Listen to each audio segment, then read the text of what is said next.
서해의 수많은 섬들 중 하나인 증도. 그러나 이 땅엔 그리스도를 본받아 자신의 모든 것을 내주고 영혼들을 향한 사랑으로 십자가를 진 천국의 풍경이 있다. 그분은 천성적으로 하늘이 내준 분이에요. 하늘이 내준 분이에요. 그분을 만나는 사람이 변화되지 않을 수가 없는 그 사랑, 뜨거운 사랑에다 사람을 만나면 확 이 마음에 불꽃이 튀기는 수첩에 다 있어요. 안 믿는 사람이. 믿는 사람도 수첩에 있지만. 그리고 다니면서 밥 얻어다 주고 가서 병 고쳐주고 그러니까 의사지요, 목사지요, 선생님이지요, 어머니지요, 또 목민관이지요. 그러니까 종합적인 리더십이 종합적인 인간 생활의 센터예요. 주님의 사랑을 품고 이 진창 같은 척박한 현실에서도 천국의 씨를 부르며 그렇게 혼신으로 걸어간 영혼이 있었음을 알지 못했다. 증도의 해안 근처에 그의 무덤과 기념비가 있다. 한국 교회사에서 거의 무명에 가까운 문준경 전도사는 일제시대 홀로 된 외로움을 딛고 이곳 섬들을 개척해 놀라운 하늘사랑을 심었던 하나님의 종이다.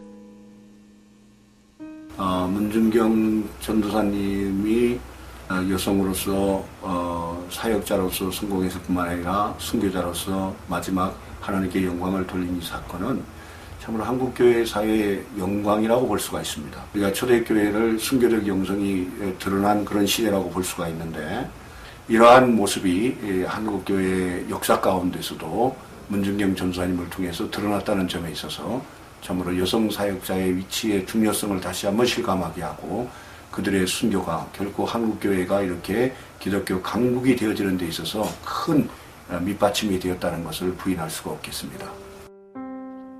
그는 일제치하 상상 못할 고난 가운데서도 천국을 소망하며 이 땅의 가련한 영혼들을 위해 섬겼고 6.25 전쟁 때에 끝까지 신앙을 지키다 순교했다.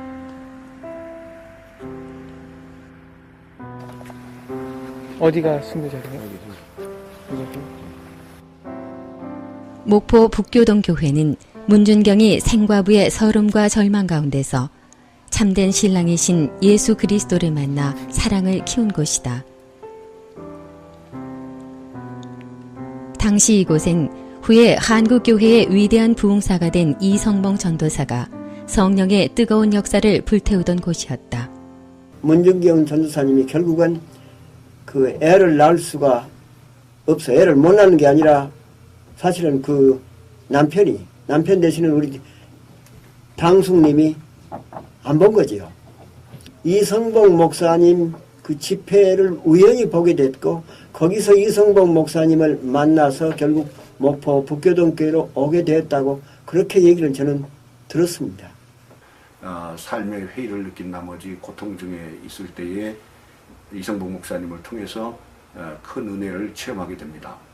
그리고 그 체험 이후에 좋은 음악적 소질을 잘 활용해서 이성봉 목사님의 부흥회에 많은 일조를 하게 되는 것을 점검할 수가 있습니다. 17세에 결혼하자마자 집을 나가버린 남편. 그로 인해 극심한 공허와 절망으로 살 소망이 없었던 문준경은 이성봉 목사의 설교를 듣고 다시 태어나는 기쁨을 맛본다. 자살을 꿈꿀 만큼 허무로 가득했던 인생이 그리스도를 영접함으로 찬란한 자유와 희망의 빛으로 채워진 것이다. 그리고 임자에서 이제 전도 생활을 좀 하시고 학교를 서울신대 경성신학교 들어갔다가 방학이면 여기 와서 조금 전도하면서 계시다가 그래서 이제 우리 교회를 제일 먼저 개척을 했죠. 그리고 이제 중동리 가서 중동리를 개척을 한 거죠. 그는 억누를 수 없는 벅찬 감격을 어쩌지 못해 자신처럼 절망한 이들을 찾아 전도하는 데 혼신을 다했다. 독특한 점은 찬송을 잘하시는 거로 아주 유명을 하셨습니다. 딴 데가 있는 사람도 하여간 모여들도록 이제 사람 그 거시를 만들어 분위기를 만들어요. 어떻게 만드냐?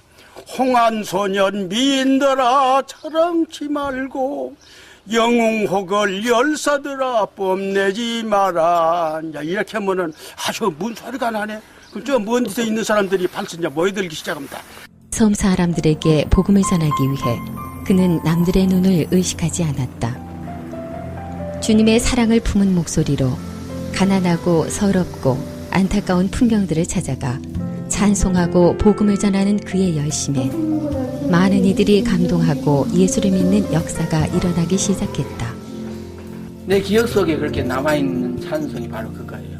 참 기쁜 마음 가지고 예수 믿으면 날마다 즐거우게 살겠네. 괴로우나 슬프나 하나님께 맡기고 길이 복되게 살아갑시다. 남들이 거의 가지 않는 섬마을을 찾아다니며 전도하던 문준경은 더욱 온전히 복음을 전하고픈 열망이 생겨 기도 끝에 응답을 받는다. 1930년 초에 이곳에 입학을 하셨던 문 전도사님도 아마 이곳에서 여러 남자 신학생들, 여자 신학생들과 더불어 뜨겁게 기도하고 또 성령의 은혜를 체험하고 또 여기서 공동체 훈련을 통해서 사명을 다짐하고 나가서 하나님 기뻐하시는 아마 아름다운 사역을 감당했으리라 그렇게 여겨집니다. 그러나 아직 이혼하지 않은 남편 때문에 규칙상 입학은 허락되지 않았다. 전도사의 꿈을 포기할 수 없었던 그는 강청의 청강생의 자격을 얻는다. 경제적 어려움으로 하루 한 끼를 겨우 먹는 고통 속에서 기다시피 하며 수업을 듣던 문준경을 주님은 성령으로 충만케 해 다시 회복시키곤 했다. 창자가 뒤틀리는 고통 속에서도 주님을 부르면 주님은 십자가에서 피 흘리시는 모습으로 환상 가운데 나타나 준경을 부르곤 하셨다. 성서신학은 한 학기하고 방학 때 오셔가지고 그러니까 임자가 이제 그 옛날 남편의 조카가 있었어. 그 조카 집을 빌려가지고 거기서 이제 여름에 마당에서 멍석 피워놓고 그렇게 시작을 했지. 1932년 3월 문준경은 이 섬에 첫 전도 실습을 나왔다. 이곳은 남편이 다른 여자를 얻어 자식을 낳고 사는 곳이었다. 남편의 온갖 폭언과 방해 가운데서도 준경은 묵묵히 감내하며 복음을 전했다. 한많은 여인이라 그런지 그 노래가 찬송을 부르면 아주 구슬프더라고. 그래서 동네 앞에서 이렇게 동네를 향해서 찬송을 부르기 시작하면 그 당시는 구경거리가 없으니까 동네 어른들 모이고 여자들 모이고 나중에 애들까지 다 모이면 거기서 복음을 전하는데요. 가는 곳마다 역사가 일어나는데 예수 믿겠다는 사람이 나와 막 무릎 꿇고 하루를 물 한 모금만이나 찐살 한 움큼으로 견디며 준경은 이 섬의 구석구석을 찾아가 전도했다. 그들의 아픔과 고통을 들어주고 그들보다 더 힘겨운 처지에서도 처절히 종이 되어 섬기는 그 열정에 영혼들이 주 앞에 나오기 시작했다. 딸 쌍둥이를 낳았었어요. 근데 그렇게 아주 막 남서 아주 어렵게 나서 문 선생님이 저녁에 초저녁부터 와서 날 새게 않고 나를 갖고 몸으로 해겠지요. 사판으로도 하시니라고. 애기 둘을 다 낳더라고 아주. 당신이 받아가지고 당신이 다 새겨서 폐쭉 잘라서 다 옷 입혀서 그렇게 해겠어요. 몇 명이나 된 것 같아요? 그 아이를 받은 많아지고 문 선생님 살아계서는 아주 막 웬 마을이 전부 아주 연병 걸려가 그렇게 거세했거든요. 그런데 다 그분 가름안고 문 선생님이 전부 그 내용하시고 그래도 아무 그 전념이 안 되십다. 그분은 명은 하늘에 달려 하나님이 다 알아서 하시는 것이니까 걱정하지 말고 교회 잘 다니라. 응? 교회 잘 듣고 예수 잘 믿어라. 문 전도사는 이판일 형제된 몇몇 충성자들에게 교회를 맡기고 인근에 있는 섬 중동리로 개척을 떠났다. 문 전도사는 이 섬에서도 오직 종이 되어 사랑하고 섬김으로 전도했다.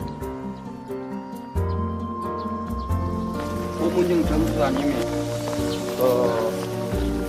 순교교회가 최초의 순교비니. 나는 혼자의 몸이니 병이 들어 죽더라도 아무 상관이 없다 할 정도로 섬 지방에 고통당하는 영혼들을 돌보며 그들을 간호하며. 누가 배운 사람이 있어, 뭘 아는 사람이 있어. 그냥 아프면 이 무당 찾아가서 구도고 그런 건데 그걸 문중경 수장이 바꾼 거지요, 기도로. 이 자매는 혹은 이 청년은, 이 사람은 돈도 없고 약도 없고 의사도 없습니다. 그러니까 하나님이 직접 고쳐주시오. 꼭 그렇게 기도하더라고. 그러고 보면 병이 나요. 그 약은 학교 같이 다닌 그 성결교 교회가 다 편지해가지고 아무 약이라도 보내더라고. 그는 전도자이자 의사, 간호사 어머니였다. 주님이 그러했듯이 뜨거운 애정과 긍휼로서 그들을 부둥켜 안은 것이다.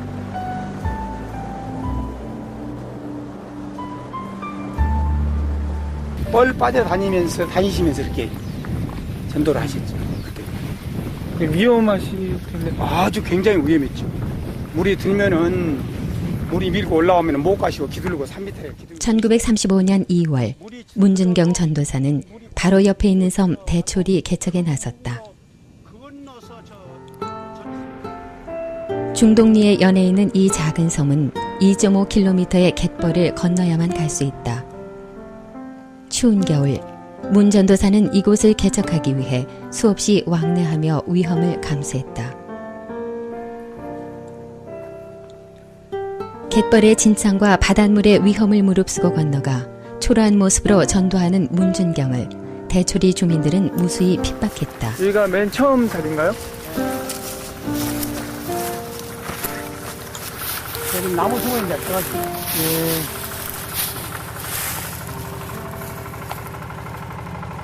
막 호박문 하시면서 그렇게 전도를 하시고, 그때는 이 지역이 굉장히 핍박이 많았거든요. 여기 원부락 어르신들이. 그랬는데 그걸 다 이기시고. 문정경 선사님은요, 겁이 없는 분입니다.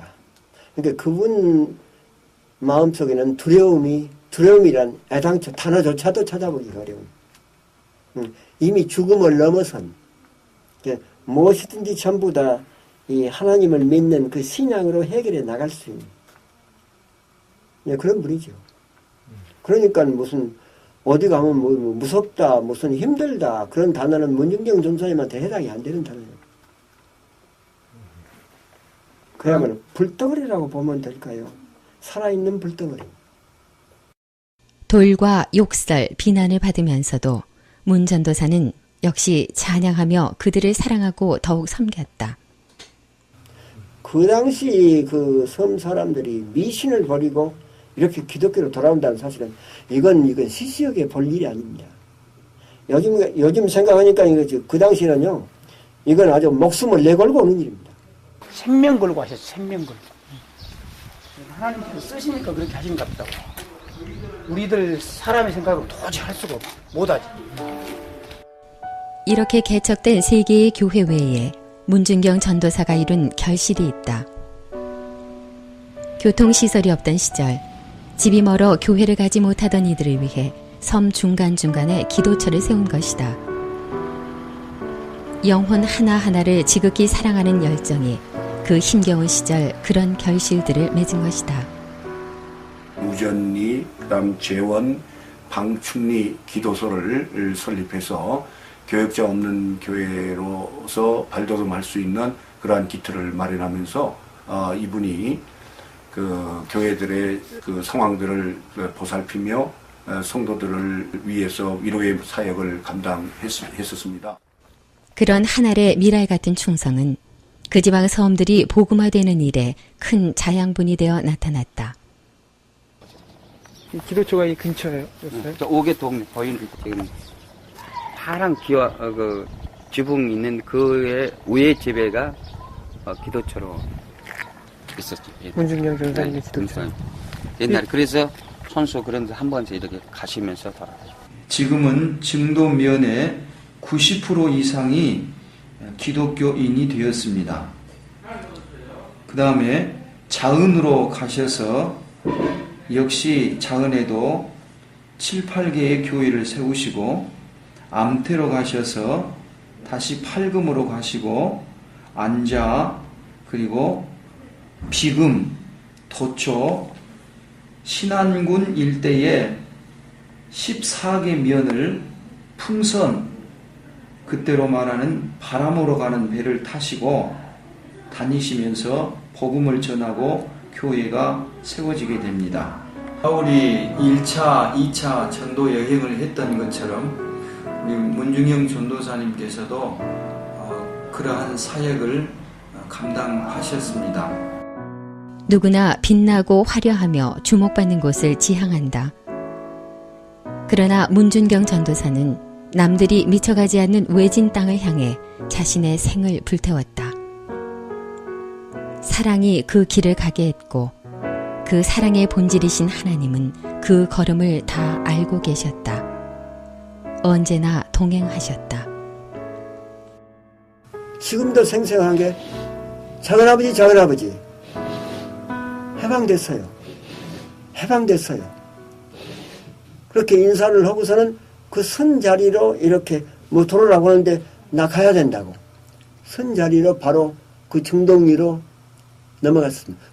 일제 말기 극악한 신사참배의 강요를 거부해 모진 옥고를 치른 문 전도사는 감옥을 찾아온 성도들을 오히려 걱정하기만 했다고 한다. 저기 소나무숲. 과일이 걸로. 네.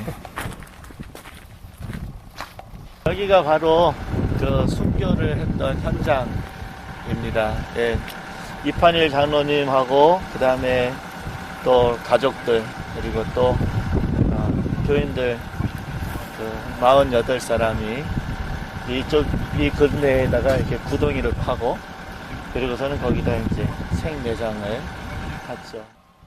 해방을 맞은 지 얼마 후에 그 처참한 유교를 다시 만났다. 임자도에 남아 교회를 지키던 이판일 장로 일가족 등 성도들이 무참히 순교를 당했고 같은 날 생명을 위해 잠시 피해 있으라는 이성복 목사의 권고에도 고난당하는 성도들을 그냥 버려둘 수 없다며 목포에서 증도로 돌아오고 말았다.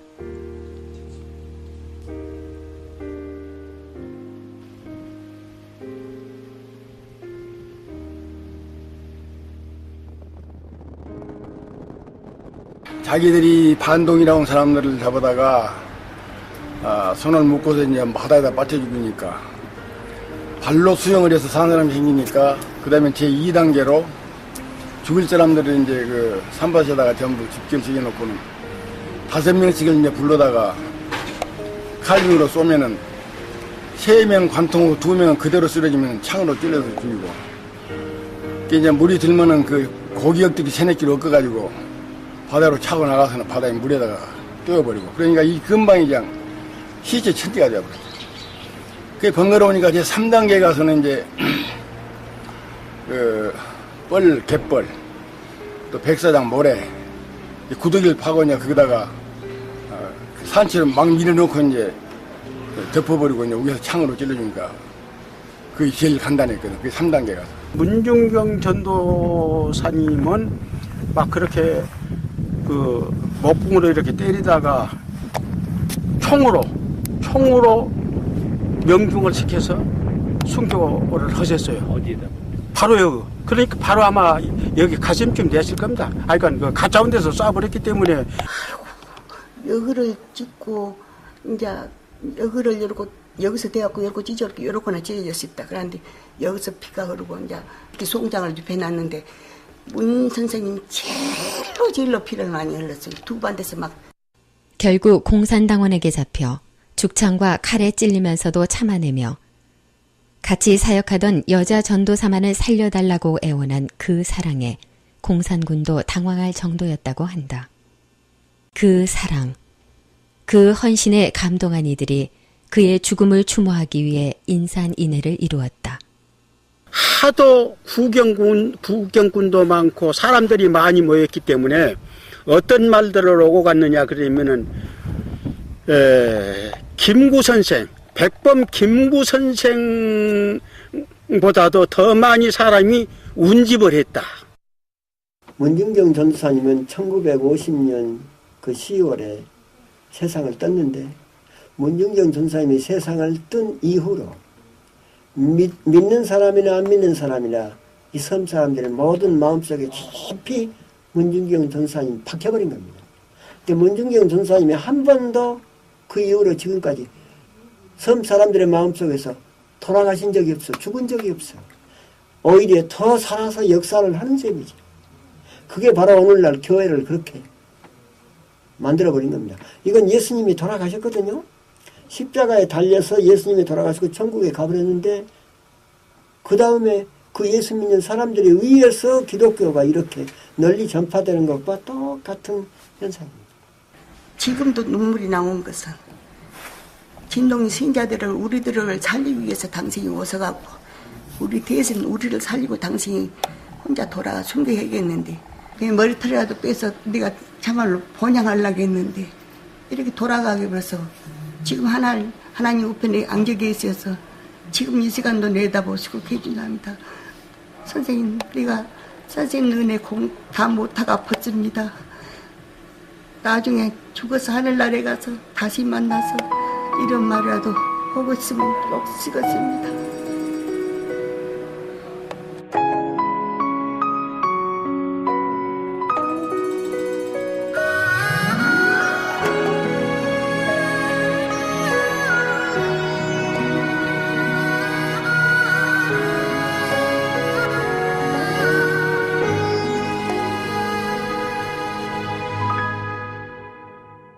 주님이 홀로 가신 그 길 나도 따라가오.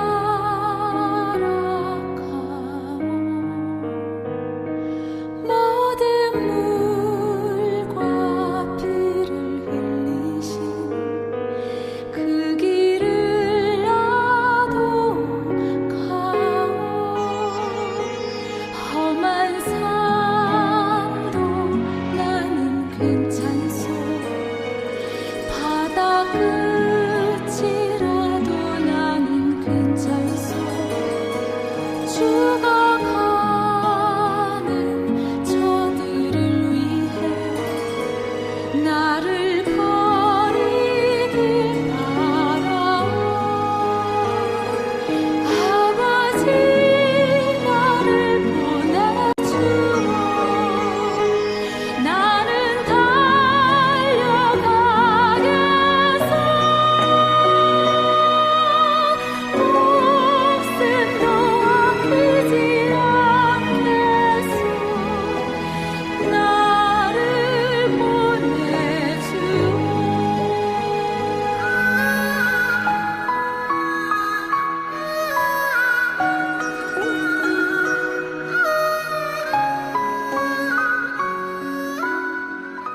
언제나 남들 앞장섰어요. 노래 불러주고 그러면 다 감동을 받고 변화를 받아요. 다 예수를 안 믿는다고 하지만은 이분이 가면은 다 마음이 변화가 돼요. 이분이 가면. 그 전도사님이 뭐 열정적이야. 좀 더 열정적이고 아주 복음에 뜨거운 그런 전도사님이었어요. 내 생애에는 아마 최초의 최대의 그 임팩트를 준 분이에요. 정말 그 테레사 성녀 있잖아요. 작은 의미에서